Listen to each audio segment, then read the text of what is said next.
Nasa 300 pamilya ang magpapaskong walang tahanan matapos sumiklab ang malaking sunog sa Tondo, Maynila kagabi. Yan ang ulat ni Bien Manalo.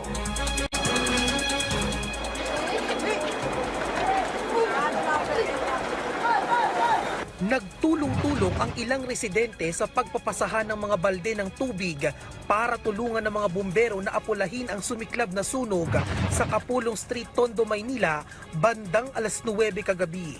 Umabot sa ikalimang alarma ang sunog.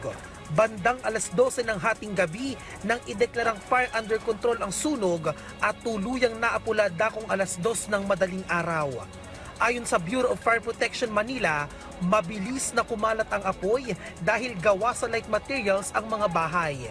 Nakadagdag din sa mabilis na pagliyab ng apoy ang mga nadamay na junk shop at tindahan ng air conditioners. Bukod dito, naging pahirapan din para sa mga bumbero ang pag-apula sa apoy dahil sa kakulangan sa supply ng tubig sa lugar. Kailangan natin ng supply ng tubig, kaya yung alarma kasi yan, nagsisignal lang, kailangan natin ng dagdag na puwersa. So ang nangyari, water relay tayo. Isang paalala din po yung proper housekeeping natin, yung mga basura natin. Itapon na yung mga karton-karton kasi mga flammables lahat yan. Sa tala ng BFP, tinatayang aabot sa 1.5 million pesos ang halaga ng pinsala ng sunog na posible pa umanong tumaas.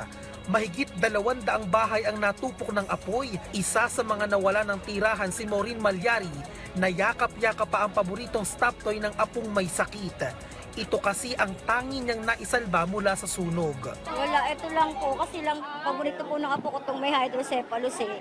Wala po kaming naligtas kahit ano, lahat po ubos talaga. Yun lang po pasasalamat ko, nakaligtas kami lahat. Kasi lahat wala po.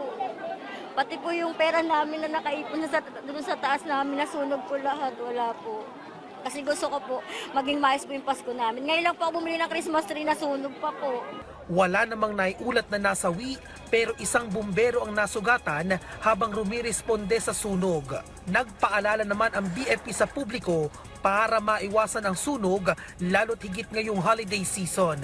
So paalala po sa lahat, maging fire safe po tayo sa mga bahay natin. Huwag po nating ihahayaan yung mga nakasaksak natin na iiwan natin. Nag-charge ang mga gadgets natin, iiwan natin sa mga flammable areas. Tingnan natin na hindi nakababad ito. Patuloy ang investigasyon ng mga otoridad sa tunay na pinagmula ng apoy. Bien Manalo para sa Bayan.